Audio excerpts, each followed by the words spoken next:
So this guy's out doing some door-to-door market research when he knocks on a door, and a young housewife answers. He asks about a petroleum jelly product, and she gives him a response that leaves him speechless. He starts, "Hi, I'm doing research for a petroleum jelly company. Have you ever used it?" Her reply, "Yes. My husband and I use it during intercourse." The researcher is shocked but quickly tries to stay professional. Wow, I admire your honesty. Can you tell me exactly how you use it?" Her response, "Oh, sure. We put it on the doorknob so the kids can't get in." Talk about an unexpected twist. This teacher deserves a standing ovation. In a 6th grade science class, Mrs. Parks asks her students, "Which human body part increases to 10 times its size when stimulated?" The room falls silent, until little Mary jumps up, horrified. "You shouldn't ask us things like that. I'm telling my parents. You'll get fired." Mrs. Parks calmly repeats the question to the class. Still no hands go up. Mary whispers, "She's really in trouble now." Finally, little Billy raises his hand nervously and says, "The pupil of the eye." Mrs. Parks smiles. "Correct." Then she turns to Mary and says, "And as for you, young lady, I have 3 things to say. You have a dirty mind. You didn't do your homework. One day, you are going to be very, very disappointed." A woman goes to buy a parrot. The prices are $100, $200, and $15. She asks why the last one is so cheap. "Because he used to live in a brothel," says the shopkeeper. She pays $15. When she gets home, the parrot says, "F me, a new brothel." The woman laughs. When her daughters get home, the parrot says, "F me, 2 new prozzies." The girls laughs too. When the dad gets home, the parrot says, "F me, Pete, haven't seen you for weeks." A man was riding on a crowded bus, quietly gazing out the window, when the woman seated next to him began to breastfeed her baby. The baby, however, wasn't cooperating. The woman tried to coax the child, saying, "Come on, sweetheart. Drink up, or I'll have to give it to this nice man sitting next to us." The man awkwardly pretended not to hear, though his face turned red. 5 minutes passed, and the baby still wouldn't feed. The woman sighed and repeated, "Come on, little one. If you don't take it, this kind man here is going to get it." By now, the man was sweating bullets, trying not to look at the woman or the baby. Finally, after another few minutes, he couldn't take it anymore. He threw up his hands and exclaimed, "Kid, make a decision already. I should have gotten off the bus 3 stops ago." The bus erupted in laughter, and the man sheepishly smiled as he shuffled toward the door. Jenny had married Roger, a man much older than her. Concerned about his health, she decided they should have separate bedrooms after the wedding to ensure he didn't overexert himself. That night, after the celebrations, Jenny got ready for bed. Soon, there was a knock at her door. It was Roger, her 85-year-old groom, ready for some romantic time together. They enjoyed their time, and Roger left. Jenny was about to fall asleep when she heard another knock. To her surprise, it was Roger again, full of energy. They spent more time together, and he left once more. Just as she settled in, there was yet another knock. Roger, as lively as ever, was back for a 3rd round. Jenny laughed and went along with it again. Afterward, she looked at Roger in amazement. "I'm so impressed," she said. "At your age, you've got more stamina than men a third your age. You're incredible." Roger paused, looking puzzled. "Wait," he said. "You mean I've been here before?" A travel agent was sitting at his desk when he noticed an elderly couple standing outside, gazing longingly at the posters of dream vacations in the shop window. They looked sweet, and honestly, a little heartbroken. The agent had just had a great week in business, so he felt a wave of kindness wash over him. He rushed outside, brought them in, and said, "Listen, I know travel isn't easy on a pension, but I want to treat you both to a luxury vacation. My treat. No strings attached. Just say yes." Shocked but thrilled, the couple accepted. The agent had his assistant book 2 plane tickets and a room at a beautiful 5-star resort. About a month later, the little old lady came back into the shop, smiling. "How was the trip?" the agent asked. "Oh, it was just lovely. The flight was wonderful, and the hotel was like something out of a dream," she said. "I came to say thank you, but I do have one question." The agent raised an eyebrow. "Sure, what is it?" She leaned in and whispered, "Who was that old man I had to share the room with?" A little boy was wandering around a hotel when he heard some strange noises coming from one of the rooms. Curious, he opened the door and said, "Wow, it's really dark in here." From inside, a man's voice replied, "What do you want, kid?" "Here's $10. Go get yourself something and don't come back." Well, a little while later, the boy came back, opened the same door and again said, "Wow, it's still dark in here." Annoyed, the man groaned, "You again? Fine, here's $10 more, now scram." The boy walked away with $20 in his pocket and a mischievous grin on his face. The next morning, feeling a little guilty, he confessed to his mom. She frowned and said, "That's not okay. You need to go to church and confess your sins." So off he went.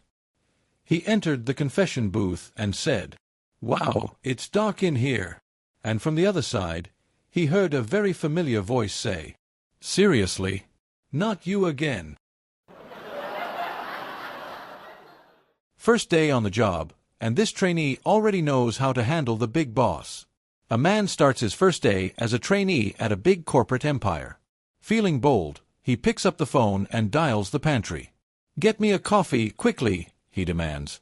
But, oops, he didn't dial the pantry. A voice on the other end snaps back, "You fool! You've dialed the wrong extension. Do you even know who you're talking to, Dumbo?" "No," the trainee replies. The voice on the other end huffs, "It's the CEO of the company, you fool." The trainee thinks for a second, then shouts back, "And do you know who you're talking to, you fool?" The CEO, now totally confused, asks, "No, who?" The trainee replies, "Good," and hangs up. A middle-aged male professor hears a knock on his office door. After a brief moment of fumbling, he opens it to find an elderly man, who greets him with a wide grin and says, "May I come in? I worked here in this very room 30 years ago when I was a professor at this college." "Of course," the professor responds. "Please come in." The elderly man steps inside and surveys the room, nostalgia filling his eyes. The same room, the same wooden table, the ventilator, and the same old window opening to the garden. Even the desk is unchanged. As he inspects the desk, his gaze falls upon a young woman crouching underneath it. The professor quickly reacts, flustered, "Oh, don't misunderstand. She's my daughter. She dropped her earring and is looking for it." The old man chuckles, and the same old story. One day, Pa discovered that the hole under the outhouse was full. Not sure what to do, he went inside and told Ma about the problem. "Well, why don't you ask the young un down the road?" Ma suggested. "He's a college graduate, he must know what to do." So Pa drove down to the neighbor's house and asked, "Mr. College graduate, my outhouse hole's full, and I don't know what to do to empty it." The young man replied, "Get yourself 2 sticks of dynamite, one with a short fuse and one with a long fuse. Place them under the outhouse and light them both at the same time. The first one will shoot the outhouse up in the air, and while it's in the air, the second one will go off, spreading the mess all over your land. The outhouse will then come back down right on top of the empty hole." Pa thanked the young man and headed to the hardware store, where he bought 2 sticks of dynamite, one with a short fuse and one with a long fuse. He returned home, placed the dynamite under the outhouse, and lit the fuses. Then, he ran behind a nearby tree to take cover. Just then, Ma came running out of the house and into the outhouse. The first stick of dynamite went off, sending the outhouse flying into the air. Boom! The second stick went off, and poop sprayed across the entire farm. Wham! The outhouse came crashing back down, landing squarely on the hole. Pa rushed to the outhouse, threw open the door, and asked, "Ma, are you all right?" As she pulled up her panties, Ma replied, "Yeah, but I sure am glad I didn't fart in the kitchen." A man's been drinking at the bar all day when he suddenly checks the time. 1:30 a.m. "Oh no, my wife's gonna kill me." He tries to stand up. Bam! Falls straight to the floor. Okay. I just need to sober up." He orders a coffee, drinks it, waits 30 minutes, then tries again. Thud. Falls even harder. At this point, he knows standing isn't an option, but he's got to get home somehow. So he does the only thing he can. He starts crawling. After 40 minutes of crawling like a lost turtle, he finally makes it home, sneaks into bed next to his, thankfully sleeping wife, and passes out cold. The next morning, his wife wakes him up with that look. "So, how was last night? Did you have fun drinking all day?" Thinking she has no idea, he plays it cool. "Me? Nah, just a couple beers with co-workers." She nods. "Oh, okay."